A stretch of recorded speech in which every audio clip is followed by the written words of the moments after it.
Welcome to the Vibe Within podcast. I'm your host, Gab Cohen. Each week, we will connect through stories and conversations about wellness, yoga, addictions, spirituality, mental health, rituals, and everything in between. The goal is to transform our traumas into strengths to create the change we desire in our lives. My mission is to help others by shining awareness on real-life topics so we can learn new ways to heal physically, emotionally, and spiritually. Whatever you are going through in this moment, you are not alone. So let's connect and heal our vibe within. But how can I transform resistance? Release that struggle and harm into calm energy.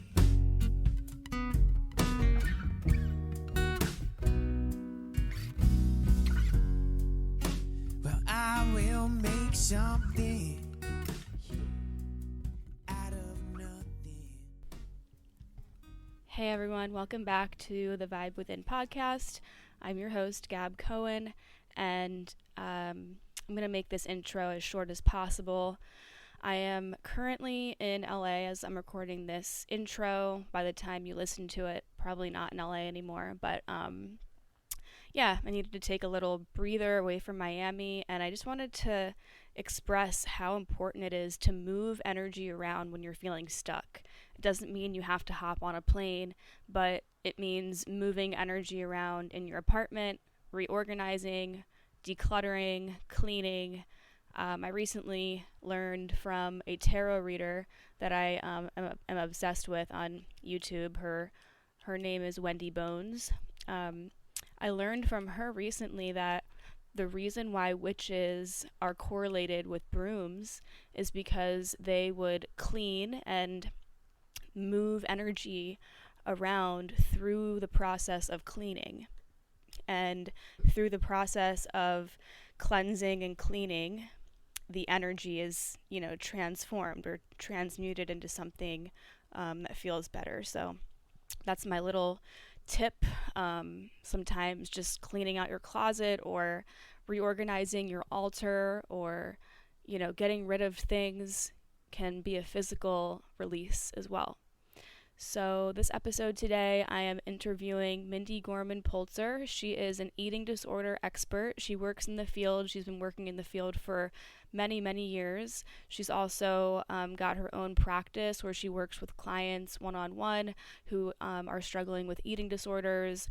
And she also has one huge foot in the holistic and functional medicine world. So she kind of combines and fuses the two worlds together, eating disorder therapy and recovery with functional medicine, which is a amazing approach.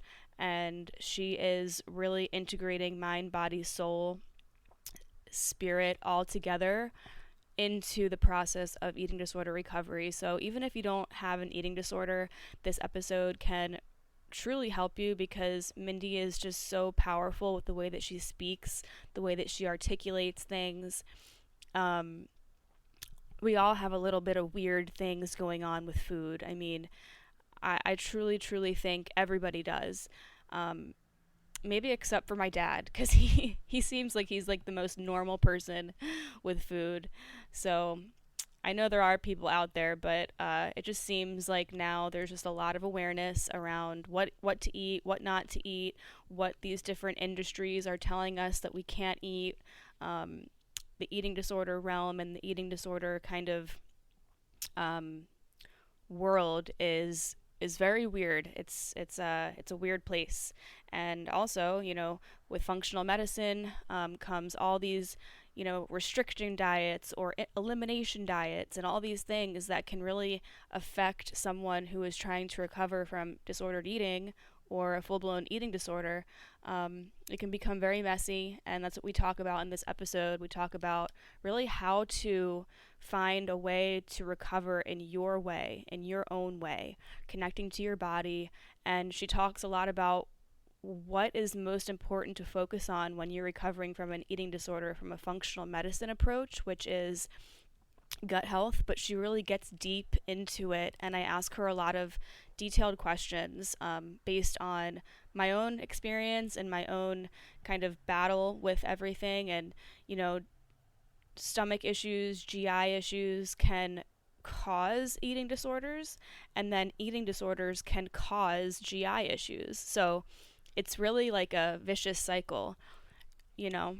So this episode is going to help anyone who is struggling right now with body, with healing, with digestion, with food, with emotional health. She's all about listening to yourself, finding a you know artistically designed treatment plan that's good for you and that feels good for you. It can become very overwhelming. So, if you enjoyed this episode, be sure to maybe rate, review, or subscribe on iTunes. You can also screenshot it and share in your stories on Instagram. Be sure to tag me and tag Mindy on Instagram. I will put her information in the show notes. Her Instagram is, let's see, it's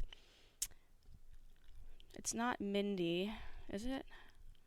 It is the Freedom Promise. So I'll put that in the show notes, and then you can obviously tag me, Gab Love Flow, on Instagram. I love when I see you guys sharing and what episodes really resonated with you the most. So I think this episode is really going to help you guys, and we will connect soon. Enjoy.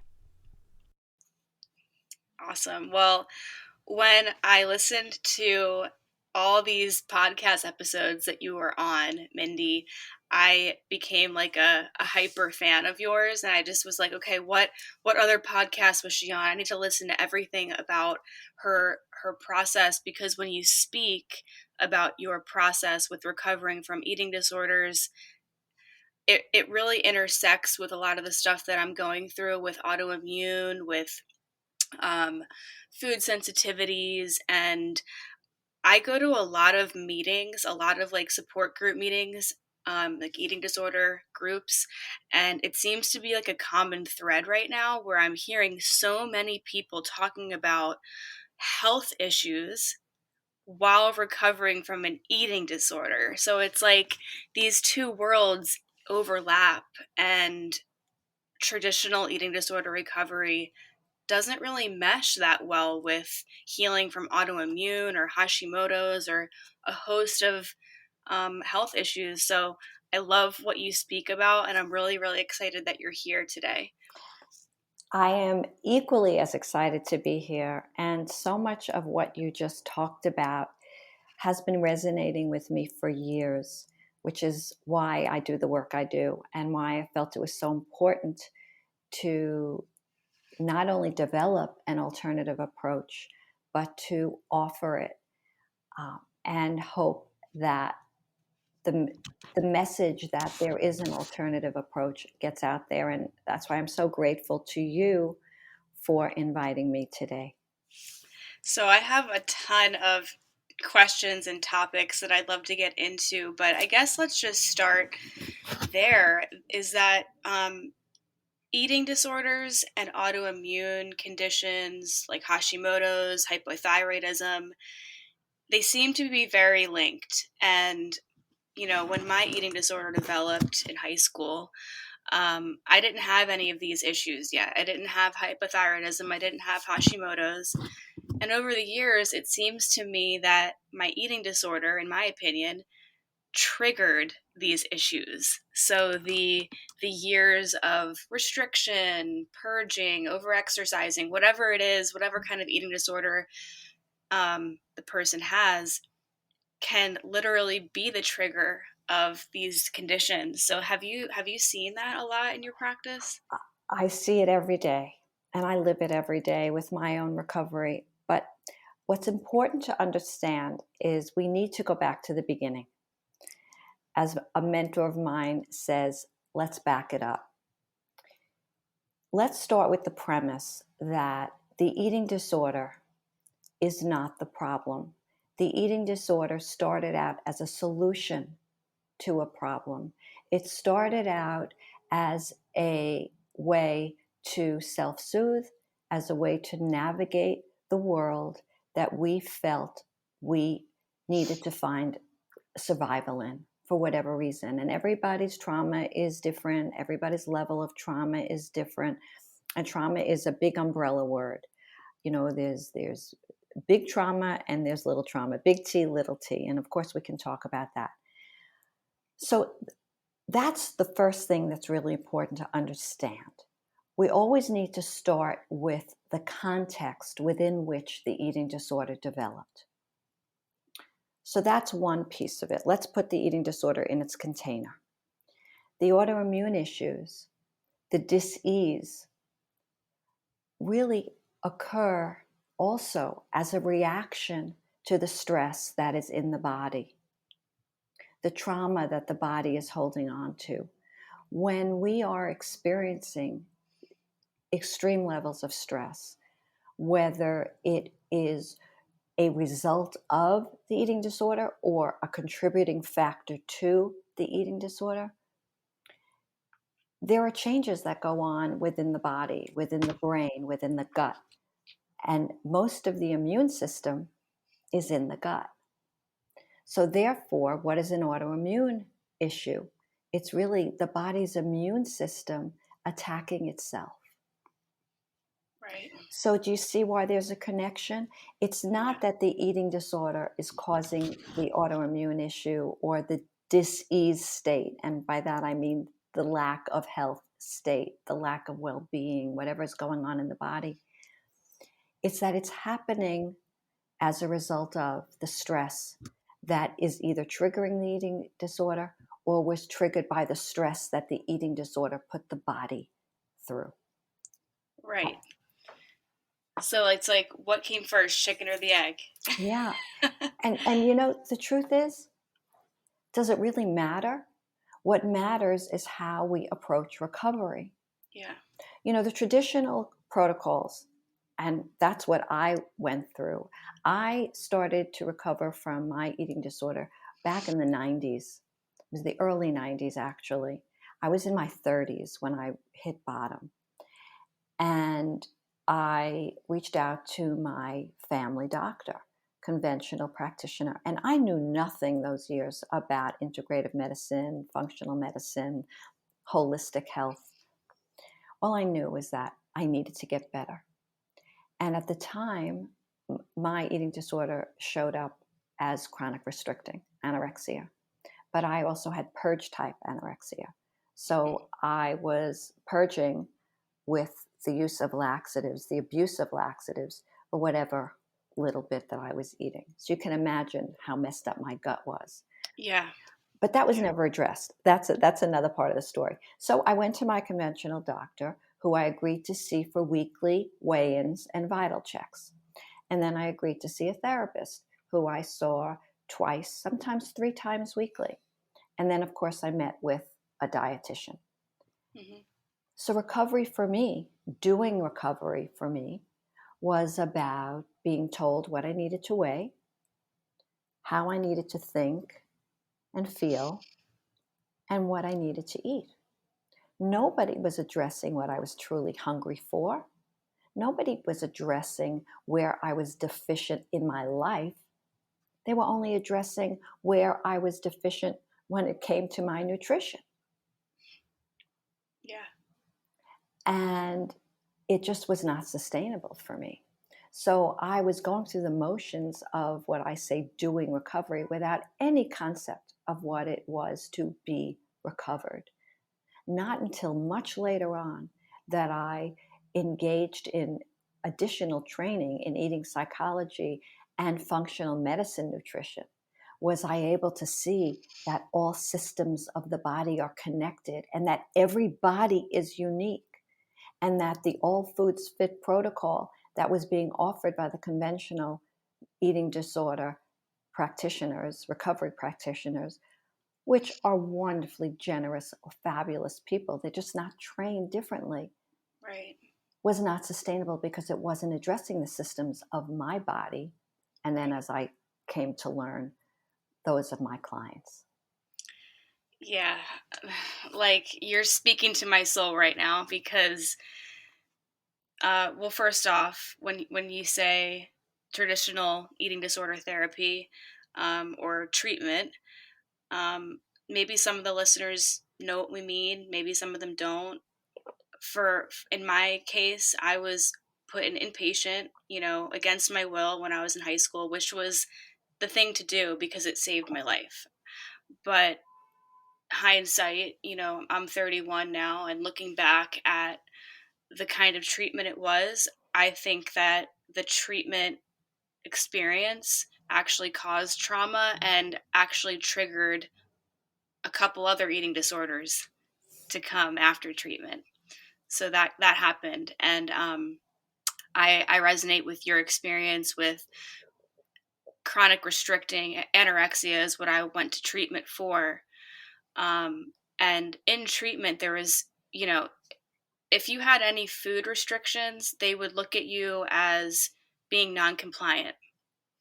So now in my journey now, where I have an eating disorder and I'm in recovery, while recovering from autoimmune issues and Hashimoto's, I sit back and I think, wow, you know, if, if my eating disorder got to the point where I said, I want to go to treatment, I would be considered non-compliant if I went in there. So things have changed a lot, and the all foods fit protocol, um, along with intuitive eating, let's say. My cat keeps coming in and out as he pleases. Intuitive eating kind of makes my blood boil sometimes hearing it, because it's like, well, how does a person with an eating disorder for 10, 15, 20 years say, oh yeah, you know what, I'm just going to intuitively eat, I'm just going to eat what feels good? That's like telling an alcoholic, you know what, just choose the bar, go to the bar, look at the menu, choose a drink, when you're done, just leave.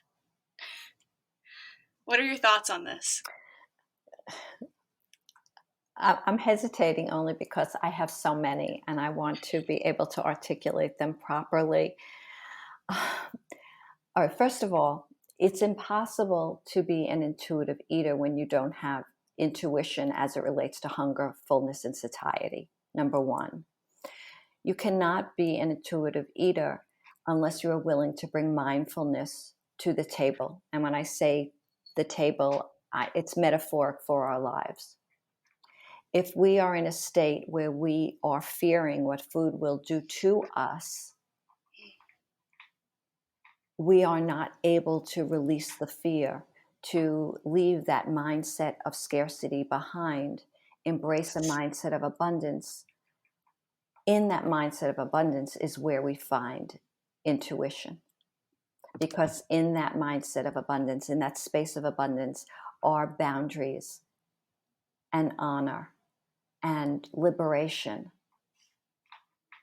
So that's my feeling on intuitive eating. For some, intuitive eating just becomes another set of rules, becomes another diet.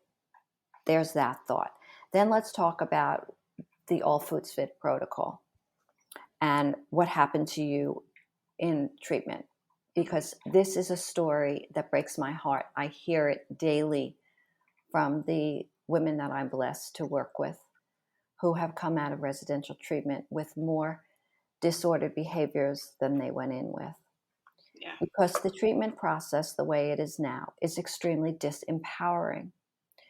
To be told that you need to comply to an all foods fit diet, that recovery is about what you weigh, that recovery is about food groups and exchanges, is doing nothing to teach you to listen to the wisdom of your body when it comes to hunger, fullness, and satiety, and what foods are best for your body.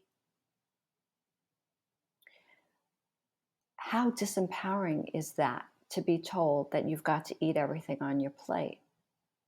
Yeah, and it's stressful.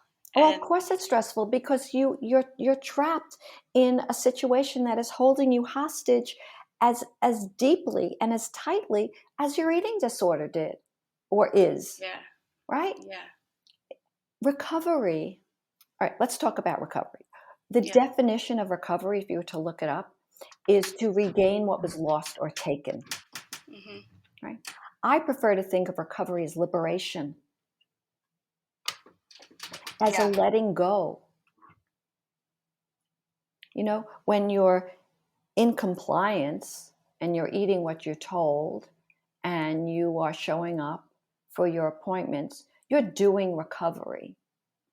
Being recovered is about having experienced transformation.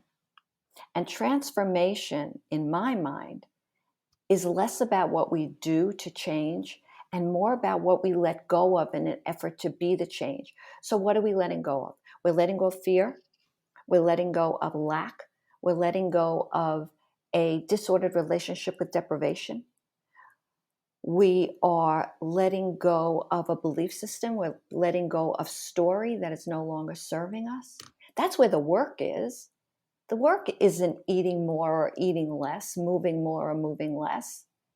Right. It's so much deeper than that. It's so much deeper than that. And it's interesting because the memories that I have from treatment, and this is more than 15 years ago. This is about 16 years ago. Mhm. So it's a long time. I was just doing what I was being told to do so I could get out of there. Exactly. So that I could, because, and I also want to talk about, so let's stick a pin in that. I really want to talk about, for people who are in the restriction kind of, because my eating disorder has evolved a lot, and I'm not, I guess I would be called atypical anorexic because I'm not underweight. So, but I must interrupt you. yes, I'm and it's a so very problematic. No, I'm so happy you said that, because conventional treatment practitioners, even conventional medical doctors, and I know you wanted to talk about that as well, Mm-hmm. you know, functional versus conventional, they would say to someone, you don't have an eating disorder, you're of a normal, I hate that word, but you're of a Mm-hmm. healthy weight. Mm-hmm. No, no. You can be of a healthy weight, but have such anorexic thoughts because you're so afraid of what food is going to do to you that you're thinking about it all the time. You fear it, you deny your hunger, Mm-hmm. and you are living a restricted life in and out of the kitchen. I'm sorry for interrupting, but that No, was no, no. such That that was was such an perfect. important point to make. And the Yes. same thing with bulimia nervosa. Mm-hmm. Most people who are struggling with binging and purging are of a technically normal weight, according to Yes. the weight charts, you know, that the Yeah. doctors are using. When I was in my bulimia phase of my eating Mhm, disorder, like I've had every iteration of it, mhm, it feels, I was, teaching yoga, looked completely normal. Um, I had really bad acne, and there's other things that were going on, like digestive issues and mhm, stuff. But I think, like, the thing that with the evolution of eating disorders and how it can change throughout the years too, is this constant discomfort that I felt when I was in treatment of just being told to eat these foods, gain the weight, get out, so you could be free, and then you could feel better, I guess. But the amount of weight that I gained in such a short period of time was very intense on my 5'1" frame, mhm, mhm, and I wasn't prepared, and they didn't prepare me for the feeling physically. You know what I mean? So I feel like that just triggered me to then try to lose weight again when I got out of treatment. And I feel like right when I got out of treatment in high school, I was around 17. Um, that's when they discovered that I had hypothyroidism. But mhm, I don't think I really had hypothyroidism. I think my body had just gone through a very crazy trauma, and my body was like, what the hell is going on? So, long story short, I was put on thyroid medicine. I don't think I should have been put on thyroid medicine. I think my body was just calibrating, and my endocrine system was like, what the fuck is going on? And so I was put on thyroid medicine. I was on that for a long time. And I think maybe birth control, probably partying, doing drugs, all these things created my Hashimoto's and my thyroid. And it feels like, and I'm wondering if you have clients who come to you with this issue, clients who had been anorexic maybe one time in their life, underweight, and even if they are a normal weight, they're not overweight, that they look healthy and fit or whatever, but they're not comfortable in their body and they want to lose weight. For me, my weight fluctuates very easily with my autoimmune. Mm-hmm. And what you said about fearing food with Hashimoto's, I mean, if anybody's listening, I'm sure you can relate. You can eat something that is deemed healthy, like a salad, and you're reacting. Your body will like flame up, and you're like, why are my legs swollen? Why are my fingers swollen? Like, why is this happening? So it's really hard to find that trust in your body and recover from an eating disorder.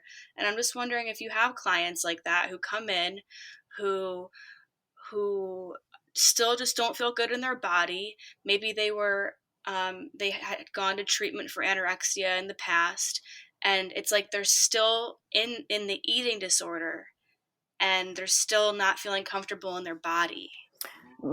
If you're talking about the majority of the clients that I work with. But Okay. what is missing here, and what was probably missing for you, was addressing what was going on in your gut. You see, when it comes to thyroid health, particularly, thyroid converts from T4, which is the thyroid hormone itself, to T3, which is the form of the thyroid hormone that literally bathes our cells. That's how the thyroid hormone helps our bodies to function when it converts to T3. That conversion happens in the gut. Okay. So when there is gut dysfunction as a result of eating disorder, disordered eating behaviors, restricting, binging, purging, when those hunger hormones are distorted and dysfunctional, when what's happening from the gut is disordered in such a way that the messages that it's supposed to be sending to the brain are skewed, all of that affects every system of our body, and the thyroid is one of them. And back to what we were talking about before, the conventional all foods fit treatment protocol ignores that piece. While the gut brain connection is being researched and studied heavily and being acknowledged by many conventional practitioners today, it's not being handled in alignment with what we're feeding our bodies and how these patients are being fed. So essentially, the phrase I use all the time is that conventional treatment is feeding anxiety. Conventional treatment is feeding the eating disorder. Conventional treatment is feeding all of these other issues that are happening as a result of what is happening in the body. And the gut is the second brain. The gut and the brain are so closely connected. Do you know, here's a little fact, that when we are developing fetuses, the gut and the brain develop from the same tissue. They split off and they separate, but that's how closely related and how closely the makeup is of the gut and the brain. It's a bi-directional pathway. The gut sends more messages to the brain than the brain sends to the gut. So that's a really important piece. The other piece is that I think it's 77% of our immune system is in our gut. Right. So when the gut is addressed properly and nutritional protocols are explored and tried and tested and assessed and tracked, that's how we can reverse so many of the conditions that you're talking about. Right. And we do that very carefully. We do it lovingly. We do it in partnership. I don't tell my clients what to eat. We figure out together what makes them feel best. I might make a recommendation, but then together we assess and we track. And we say, this works, this doesn't work. And that's how I empower my clients to become the master of their healing.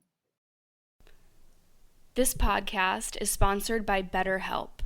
I seriously love BetterHelp so much. They're one of my favorite sponsors, and I will tell you why I love them so much. When I started this podcast, I was going through a really rough time.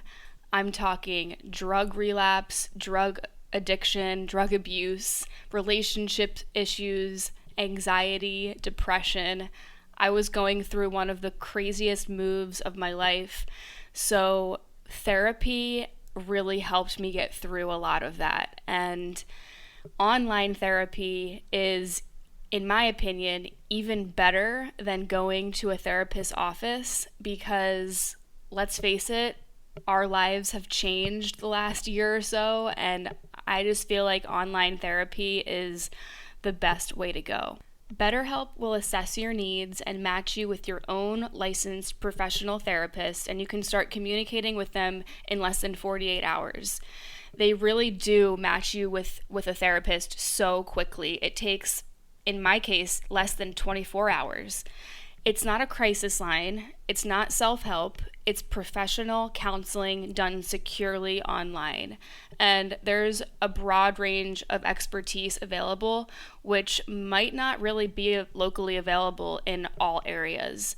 The service is available for clients worldwide, and it's super easy to access your account. You can log in, you can send a message to your counselor really at any time you want, and you'll get timely and thoughtful responses. Plus, you can schedule weekly video or phone sessions, whatever you prefer. I like to do phone sessions sometimes because sometimes I like to go on a walk when I do my therapy sessions. It's really up to you. Traditional therapy can come with kind of a stressful energy attached to it.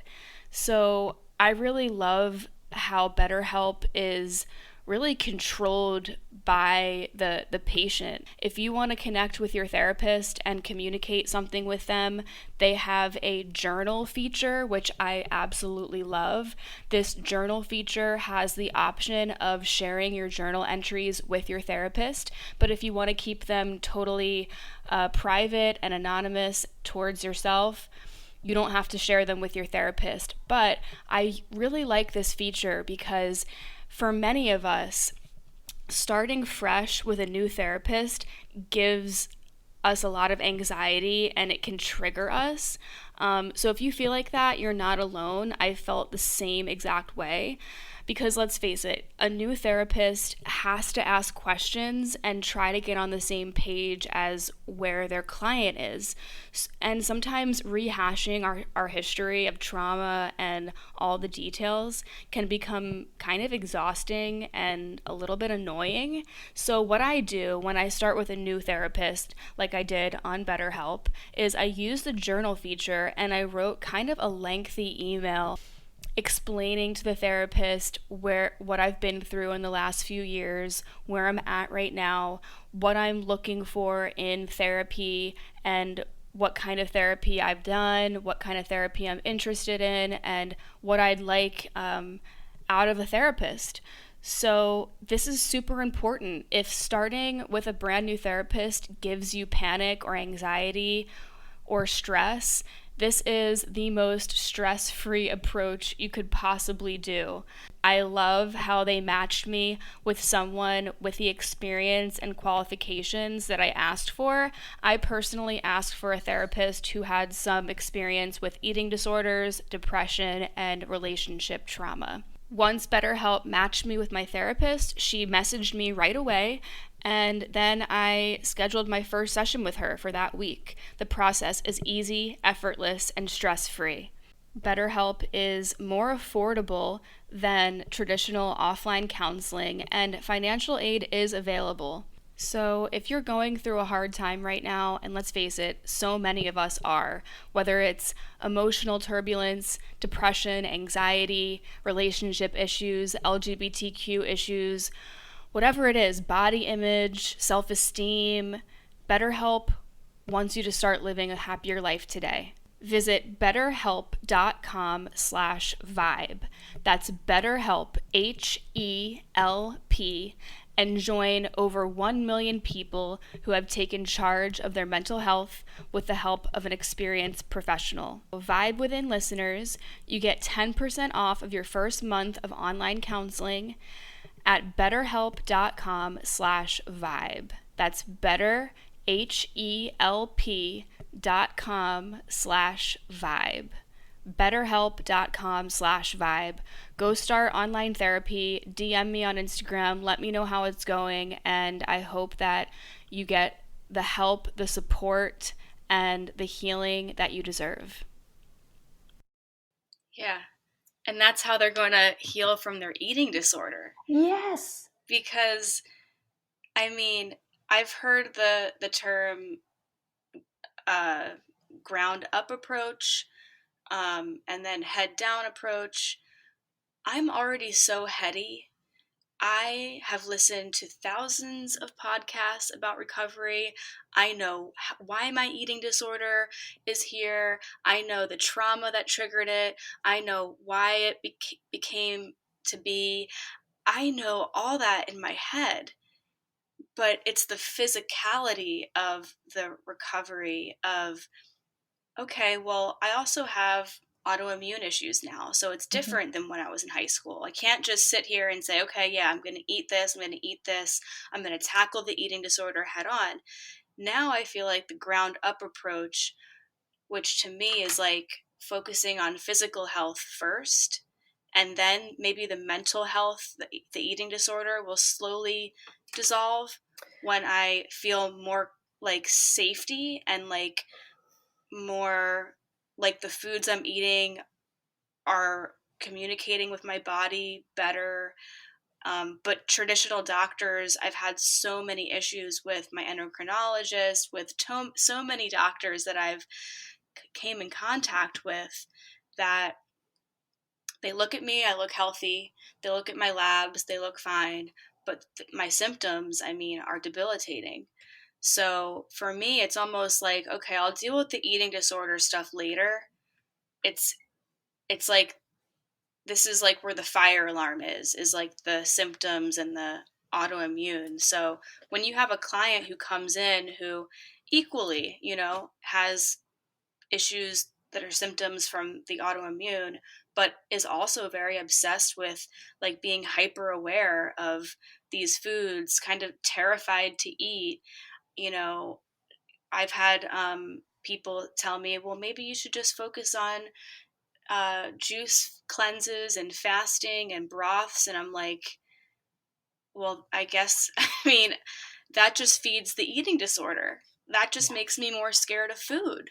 Right. So what do you do with clients like that? Well, you've heard me say, I'm sure, that physiology impacts psychology and psychology impacts physiology.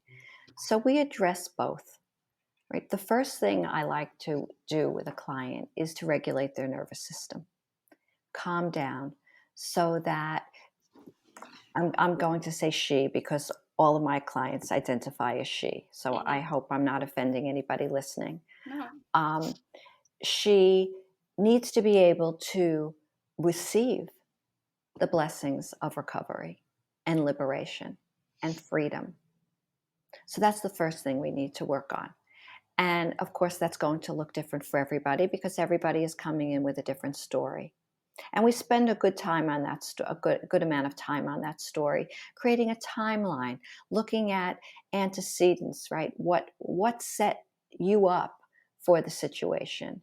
All right, and then what are the triggering factors? What triggered the eating disorder? What's triggering symptoms now? And we all know what are symptoms. Symptoms are messages that your body is sending, screaming that these particular issues need your attention. what are some of the most common symptoms that your clients deal with autoimmune and eating disorders? The most common symptoms are digestive distress, bloating, gas, constipation is a very big one, anxiety, huge, huge levels of anxiety, mood swings, sleep disorders, Mm-hmm. um, and Hormonal? of course. Well, all of that is sparked by hormonal imbalances, blood sugar imbalances, because blood sugar imbalances mimic anxiety. You could be in the throes of a blood sugar swing and think you're having a panic attack. Oh, wow. Yeah. I didn't So really think of it like that. that's a big one. So, making sure that nutrition is properly balanced, that every meal and snack is a healthy combination of the appropriate protein, the appropriate healthy fat, and the appropriate carbohydrate. And when I use the word appropriate, I mean for the individual. Because Right. keep in mind, our gut microbiomes, the environment within, are as unique as our fingerprints. Everybody's a different. And to what you said before, you could be eating the healthiest diet on earth, but your body might not agree because there could be bacterial imbalances in the gut, and most likely there are. There Right. could be leaky gut, so the gut lining, the tight junctions that are supposed to protect us, are leaky. So that could cause brain fog, cognitive dysfunction. It's all connected. It's all connected. And so we address all of that. So it's yes, nervous system regulation, vagal toning, getting the vagus nerve activated so we're in that rest and digest state again, so we can receive all the blessings of recovery. And then we look at gut health. What's going on in the gut? We track. I have my clients fill out food logs, and I explain this is not in an effort to judge what they're eating. It's to give us information so we can understand what her body is doing with the food she's eating. That's what functional medicine is all about. It's Right. not about an elimination diet. It's about figuring out how your body is functioning with regard to what you're putting into it. And that's the missing piece in conventional medicine today. Yeah, the elimination diet. I mean, as someone with an eating disorder and Hashimoto's and autoimmune, I've tried everything. Don't eat nightshades, don't eat seeds, don't eat lectins. Too many plants, too many veggies with lectins in it. Obviously gluten, all the things. And it's like at the end of the day, where I'm at right now, when I look at the list of foods that I eat, I can't take anything else out. So that's why I'm so hesitant sometimes to go to even a functional medicine doctor, even though I am on a mission to find one, and I'm having, it's a journey just to find one, but I have more confidence that they'll understand rather than just a normal practitioner, because if I sit down and they say, okay, you have Hashimoto's, so don't eat gluten, don't eat dairy, I don't eat any of those things anyways. So it's almost like I have to go in and be like, listen, this is what I eat. It's a short list of foods that I think work for my body, but that's not a way to live. So it's like, what kind of tests do you, I Well, guess, do you I, I do? want I want to ask you something else. Has anybody ever talked to you about stress management, about sleep, about how you're pooping? These are lifestyle skills that are equally as important, if not more important, than what you're eating. It's Yeah, about breath. It's about rest. Rest is doing something for yourself, believe it or not. And that's something that a lot of people have very hard time doing, because if we're quiet, our thoughts might join us. And that's scary for a lot of people. So, yes, it's important to look at what foods possibly are inflammatory. I will say that gluten is top of the list when it comes to Hashimoto's for a very good reason. Are you aware of why? it mimics the Yes, certain Go ahead, because The, you'll explain it better than I do. the gluten molecule is recognized in the body, shaped like a butterfly, as is the thyroid gland. Mm-hmm. So if you have a thyroid gland and your body is primed to attack it, because that's what Hashimoto's is, it's when the immune system of the body attacks the thyroid so it doesn't function properly. Introducing a gluten molecule is going to trigger the immune system to attack. Now, having said that, I would never tell a client to stop eating pasta, to stop eating bread. Right.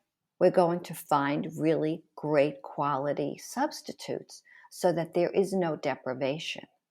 Yes. And if those are fear foods, we work on that. So you see where everything works hand in hand. Yeah. I am not a proponent of restricting. I am a proponent of swapping. But then the other piece of that, putting on my eating psychology coach hat, is why would somebody choose to eat something that doesn't make them feel good? That's where the empowerment piece comes in, right? If it's so difficult for one to give up a food, that needs to be addressed as well. Why does that particular food hold such power over you that you're willing to give up your sense of well-being? Right. So would you say that this really all does, for folks who are dealing with disordered eating and autoimmune, it really does come down to managing stress in the body? I mean, because I've heard so many different podcasts and read articles about adrenal fatigue and how adrenal fatigue Mm-hmm. is correlated with Hashimoto's and hypothyroidism. So it's almost like stop the working out. I basically put myself on this no cardio for 6 months. I'm Mm-hmm. like, I've just cut it out because it seems like everything is pointing back to, well, when your body's stressed, everything starts to slow down. Metabolism, the gut starts to have issues hormonally. So whether you're trying to just, feel better with your autoimmune disorder and not have symptoms, or maybe you are, because I know you have clients who do want to lose weight. I've Mm-hmm. watched a video on YouTube of yours when you were saying, losing weight and like the metabolism, and I'd love to get into that too, because years of disordered eating will slow down your metabolism. Well, So, stress impacts metabolism in that when we are stressed, digestion literally shuts down. I'll explain why. Digestion, the digestive system, requires more energy than any other system in the body to do its job. Okay, the digestive tract is long. Believe it or not, digestion really starts in the head with how we think about food, yes. right? And the brain sends messages to the gut and turns everything on, right? So we eat food, it goes down a really, really long canal, goes through all kinds of chemical reactions and transitions till what is supposed to end up in the toilet ends up in the toilet. It takes a lot of energy. When we are stressed, when the body perceives a threat, and that could be any kind of a threat, whether it be mental, psychologically, or literally having to run away from danger, whether it's a person or an animal, all of the energy in the body is diverted to take us away from danger. Therefore, digestion is impacted greatly when we are under stress. So that's one thing. So worrying about what we're eating has more of an impact than any imperfect food we might eat, number one. So the stress to the body from an autoimmune or any kind of chronic disease, chronic illness, we're living in a stress response. unless we take measures to correct that. And what is that? It's practicing breathing, practicing being present, appropriate movement, sleep. Sleep is a non-negotiable. Sleep has to be a non-negotiable. The connections we're making, what we are connecting to outside of ourselves, social media. We're living in a society now that cares more about comparison than it does about connection. Yeah. And we're surrounded by a culture, particularly diet culture, that is profiting off the fact that most of us are clearly disconnected from the wisdom of our bodies. Right. And that's a stressor too, is constantly thinking, I'm fat, I have to lose weight, my body's not working, this person looks like this. I kind of want to go back to what I had asked you before about your clients coming in who maybe have suffered from eating disorders in the past, maybe not.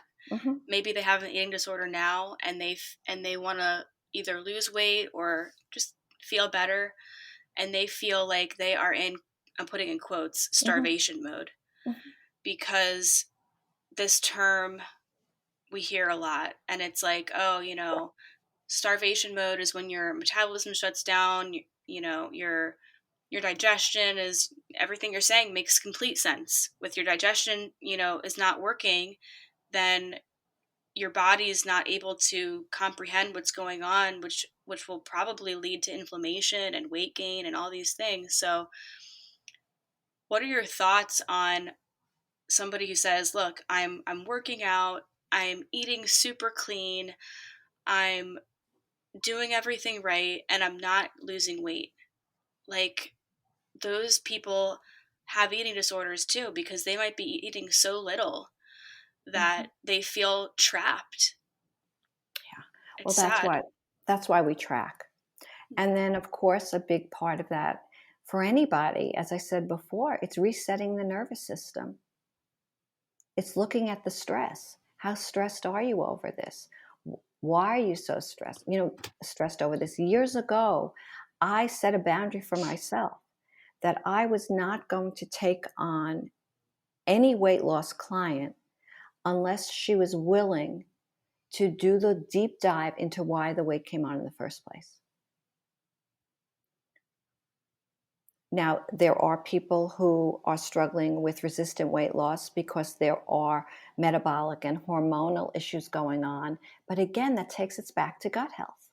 Right. And what you do is functional medicine, and that takes you back to figuring out what's going on internally to make that happen. Exactly. And that gut-brain connection is so very powerful. What are your thoughts about your body? What are your thoughts about the food you're eating? What's the belief system that you have about hunger and fullness and satiety? What were the messages you got? Who's making the food choices you're making? Is it the petulant child, the rebellious teen, or is it somebody who's aligned with the best intention for herself? Become an observer. Step back. Look at your behavior as an active observer. That helps you stay away from falling prey to the default behavior that has become your familiar, your zone of comfort. Let's look at your identity. Let's look at how you're sourcing your self-worth. These are all parts of the puzzle that need to be addressed, which is why it takes time. It takes time to undo all of this so you can, like I say, turn the page on the story that's no longer working and start to write what will become your happily ever after. Yeah. I've heard you on maybe it was Karen's podcast. I'm not sure if this was the term you used, but the term chronic, like a client who's chronic and can't recover. I've had moments where I've felt that I am chronic and I'm not going to recover. I mean, yes, on one hand, I recovered from bulimia, which I'm very proud of. I did that pretty much on my own. But there's other remnants of my eating disorder that are here, and it feels like it's here to stay. The restriction, the fear of foods, which is connected now to a different root cause, which is the Hashimoto's. But what do you do with someone who feels like it's just been so ingrained in the way that they live, and they're just like, maybe full recovery isn't possible for me? What kind of recovery is possible then for someone who feels, because I mean, again, in all these groups that I go to, and I'll put myself under the bus, sometimes I feel like this. And I hear people say, I've had this for 20, 30 years, and sometimes you have these moments of hopelessness and helplessness, like, it's just so many things going on: physical health, the eating disorder, the food, the gut, the inflammation, all these symptoms. Where do you begin with someone who feels like full recovery isn't even possible? Understanding that can be reframed in a way that the eating disorder can be managed. It's not always possible to, quote unquote, get rid of the eating disorder, but you can strengthen your healthy voice so that when the voice of the eating disorder rears its ugly head and does its best to convince you that you cannot live without it, you can respond, and your healthy voice can get the last word. And that would be the approach I would take with somebody who shared that she didn't feel that she could fully recover. Because again, recovery is very bio-individual. It's very nuanced. It has innuendo. It looks different for everybody because, let's put it this way. Recovery from anything in life is very relational. It's how we relate to the world. It's how we relate to our daily lives. But it's how we relate to ourselves. And our relationship to self is reflected in our relationship to everything else. So that needs to be addressed in a case like you're describing. That's how I would coach you. Let's look at what recovery looks like for you. Right. What does it mean for you? What is it that you can let go of in order to feel present, to embrace where you are right now, to stop fearing what food will do to you and start to embrace what it can do for you? Let's find the foods that will do that for you. Let's take the power away from the food and give the power back to you, the you want to be, so you can be the change. You can live the change. Right. It's so hard because it almost feels like a loop. It feels like a loop, like a vicious cycle. It's like, okay, I want to make these changes. I'm aware that the stress is sometimes the main cause, but at the end of the day, for folks who have all these symptoms from foods that are deemed healthy, it's so hard just to get out of that cycle of restriction or orthorexia, because deep down, I know that, living in a restrictive, stressed out way, sometimes that's hyper focused on my symptoms. Would you say that, like, even hyper focusing on the symptoms is like a problem? Like, I feel like people with eating disorders, not to make a generalization, but folks with eating disorders are very aware of their body. Well, it becomes, Gab, a matter of identity, right? And for many people, and I was one of them, the fear became, well, who will I be without these behaviors? Who will I be without these thoughts that have been protecting me for so long? I would also like to go back to something you're saying, using the word restricting a lot when talking about your own behavior with food. Yeah. Maybe that needs to be reframed. Yeah. Maybe instead of thinking restriction, you could think about making healthy choices for yourself so you feel better. Yes. See, there's no restriction in that mindset. That mindset is about empowered choice. I think the eating disorder recovery realm Right. would look at the way that I eat. I eat very Ayurvedic inspired, and yes, there are days where I would say, yeah, this probably isn't normal to eat this way, or as little as I'm eating or whatever. But the eating disorder realm loves to label what is normal and what's not, and it's such a gray area. Well, that's why I would advise you and encourage you to find a different realm, to surround yourself. It's very difficult to get well in the environment that makes you sick. This episode is brought to you by Thought Cloud CBD, which is one of the purest CBD companies I'm affiliated with. They are Reiki infused, vegan, sustainable, and pure, lab tested, world renowned CBD. And they have a variety of products from tinctures to topicals and even face masks and facial cleansers that are infused with CBD in them. I've actually been using Thought Cloud CBD products for almost 2 years now, and I love their tinctures so much. It was one of the first companies that I really got deep into the tincture form of healing, and their tinctures are really nice and light. They have coconut oil in them.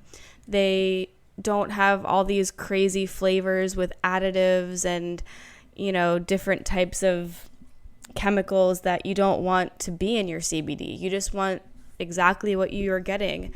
And the reason why you take CBD is to heal. So you don't want any of those junky fillers in there. And CBD is not meant to have that stuff in it. So Thought Cloud is all about healing, and I recommend using their tinctures for anxiety, depression, inflammation, gut health, autoimmune flare-ups. And I also use their CBD facial cleanser bar soap, the CBD mud mask that you guys always see me posting about in my stories. So if you'd like to check out Thought Cloud, you can follow them on Instagram. Just type in Thought Cloud, or you can purchase anything off their website, thoughtcloud.net, and you can use discount code GYPSYLOVEFLOW for a discount. And if they're ever having a sale, you can also use my discount code GYPSYLOVEFLOW, and that will give you extra money off, even if it's like a 70% crazy sale that they have. Sometimes they have sales during the season. So go ahead, check them out, thoughtcloud.net. Use code GYPSYLOVEFLOW for a discount at checkout. Right? If someone were to look at my daily food intake, they would probably think, somebody in that realm would think that I also was restrictive. I know what foods make me feel best. Therefore, those are the foods I choose to eat. I don't think I'm restricting at all. I think I'm empowering myself. Because you feel good. I feel good, right? Why would I choose to eat something that made me feel poorly? Right. And so that's where I would suggest you looked at, right? Not thinking in terms of restricting. I have such a hard time with the whole concept of orthorexia. I really do. Yes, there are some people that are afraid not to eat clean, but it's because they're afraid of becoming fat. Right, which I hate that term anyway. Fat is an essential nutrient. Fat or is just not gaining weight in general. Right, just exactly. Like they just don't want to get bigger. Right. So, and why is that? When you are eating according to what your body needs, your body is going to remain lean. It's going to find a healthy, happy weight for itself. And that's another thing. We all have to learn to accept our bodies. We have to accept the changes that occur. We have to accept the monthly cycle. We have to rejoice in those changes. Rejoice in the fact that our bodies are in a flow and we're not always going to feel the same. And because we're not always going to feel the same, we're going to have different needs nutritionally and lifestyle-wise. That's where the acceptance has to begin. Yeah. So I would lovingly suggest that you stop thinking in terms of restriction. Okay. and start thinking in terms of choice. I really like that switch up because the the term restriction makes you feel or makes me feel guilty or shame or I'm still in my eating disorder. Mm-hmm. Things are different now, and I love that shift in perspective and like wordage because I shouldn't I shouldn't have to feel shame for how I'm eating. I'm just doing the best that I can right now with the symptoms I have, with what works.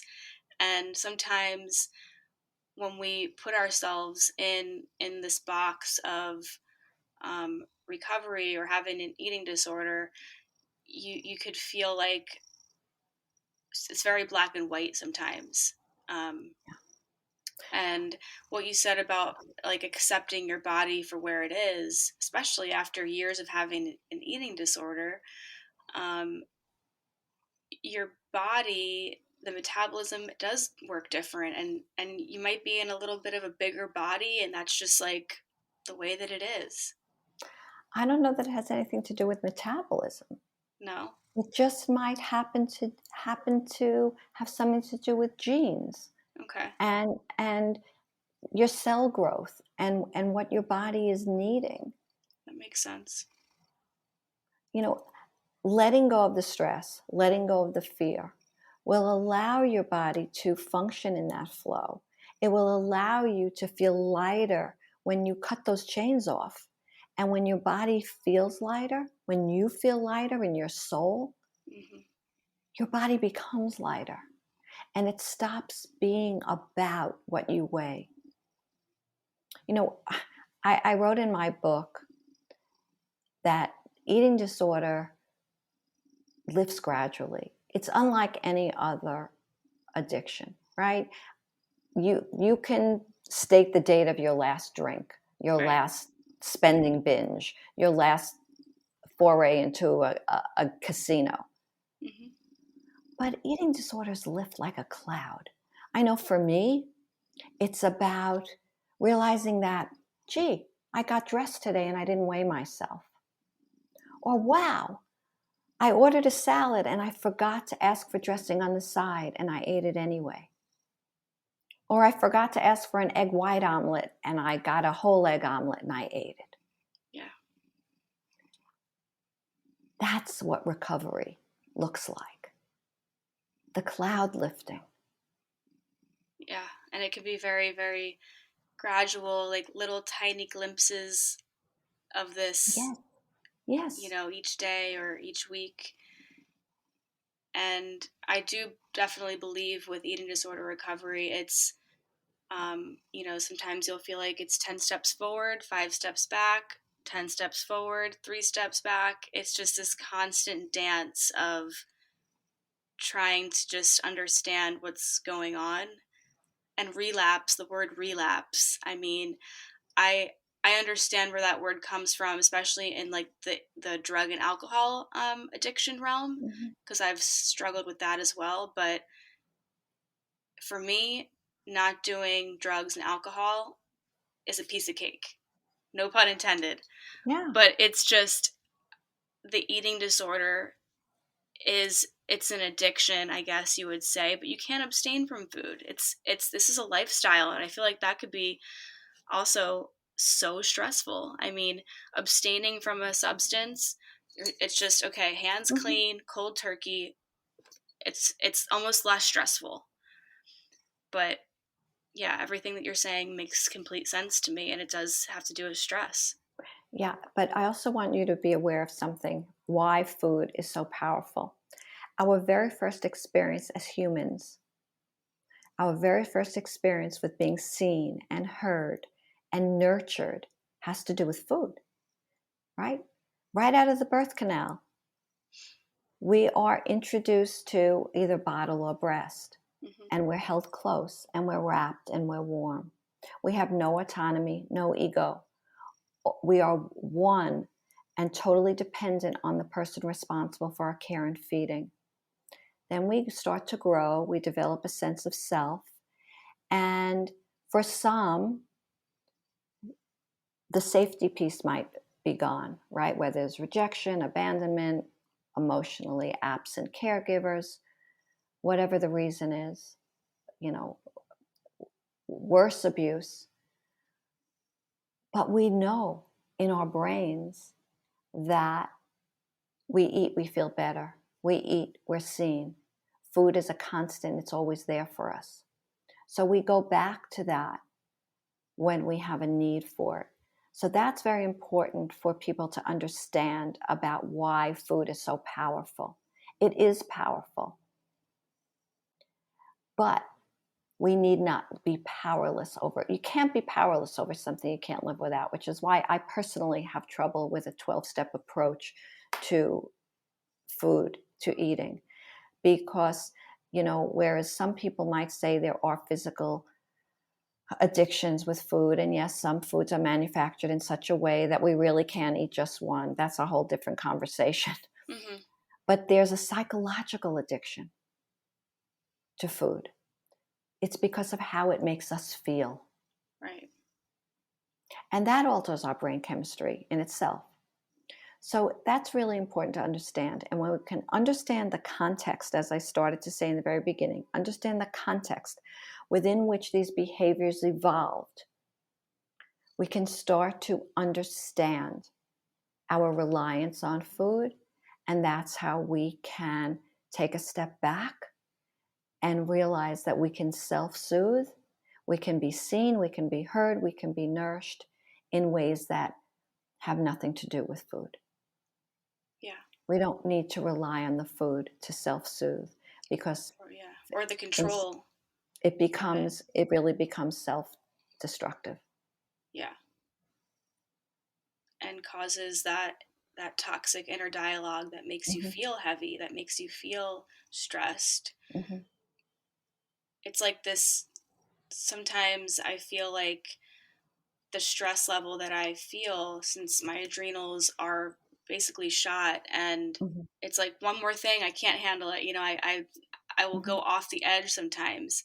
It's like this buzzing, this like vibrating in my body. And that's a clear-cut sign when that happens. It's like, you literally need to unplug. Like, talking to myself.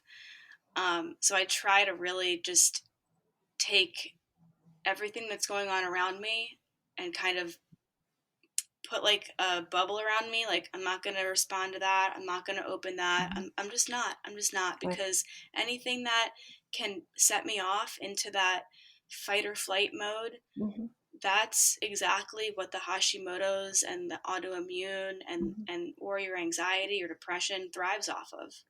Yeah. And, you mentioned hormones before, right? So we know that, yes, thyroid is a hormone, but then when you're stressed, you also have cortisol.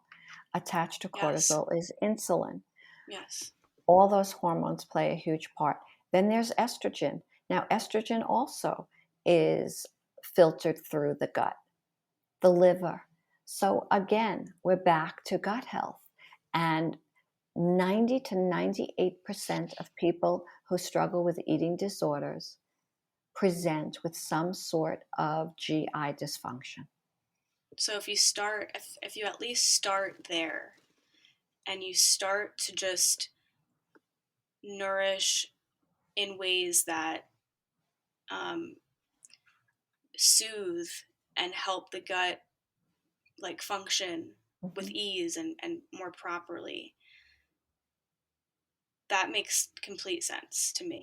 Yeah. So, back to functional medicine, a typical functional medicine protocol would be to eliminate inflammatory foods, right?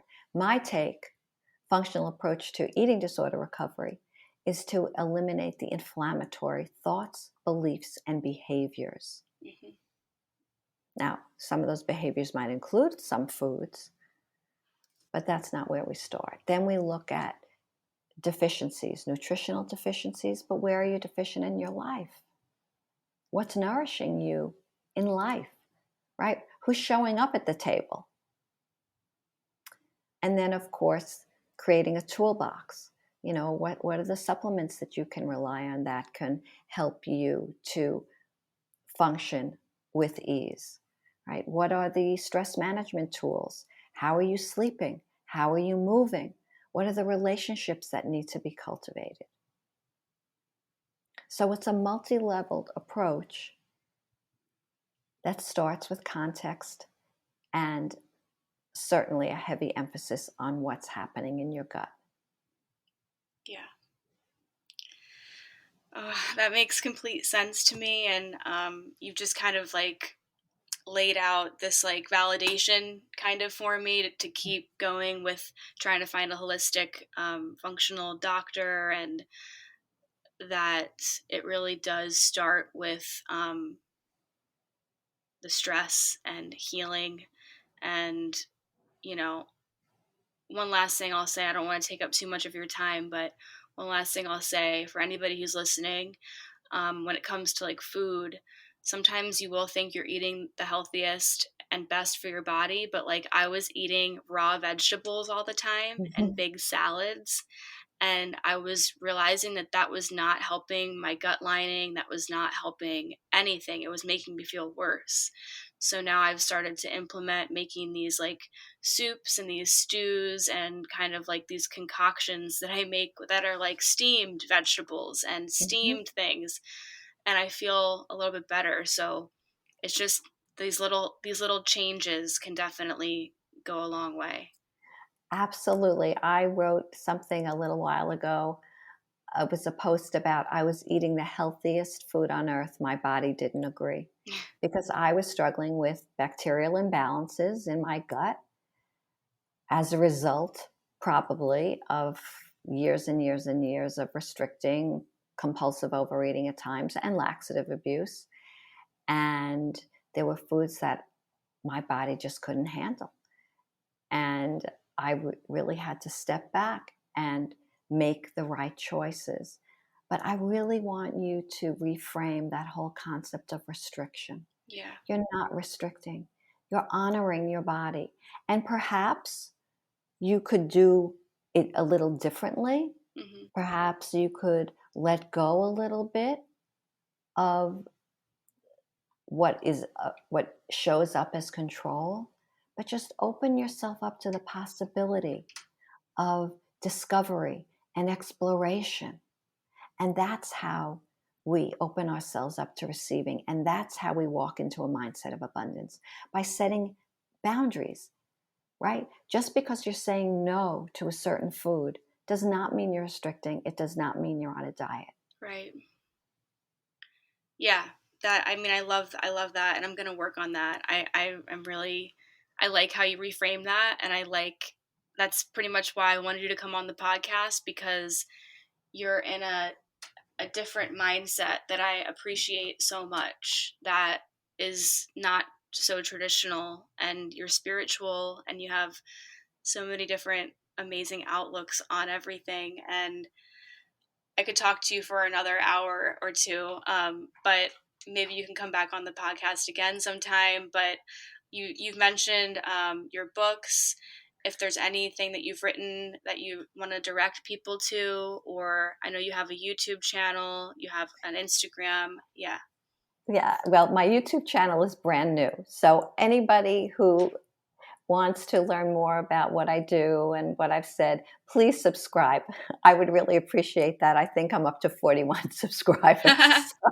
So I would love that. Instagram, you can find me, The Freedom Promise, but I'm more than happy to engage.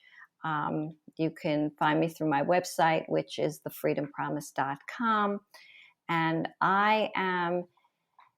I'm here to not only embrace my own recovery, but to pay it forward. And that is my mission. And that is what helps me to get up every day and embrace this big, beautiful life that I am blessed to have. So I thank you so much for the opportunity to be with you. I would love to come back and continue the conversation. I too could talk about this for hours and hours. Yeah. And I'm just so very grateful. On my website also, I have a lot of free resources. Okay. I have a guide that is my 7 steps to food freedom, which I will put that all in the show notes for sure. Great.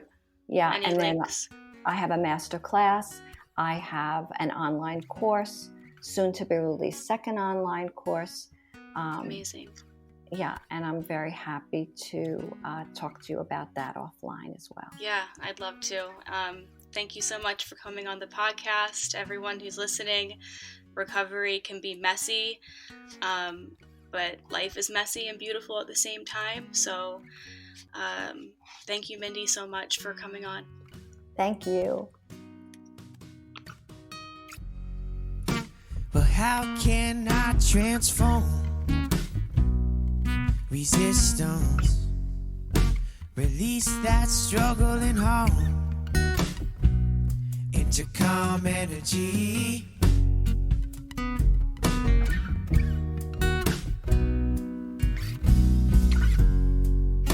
Well, I will make something out of nothing. Nothing at all. You will hear me sing from the skies above. Ah, ooh. Check it. All I have is love, so I let it out. Dancing to the sun until the stars come out. I don't care how it looks or how it sounds. Alchemize that pain. I got a brand new brain.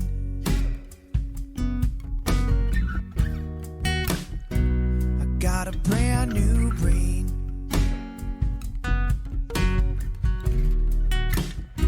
I got a brand new brain.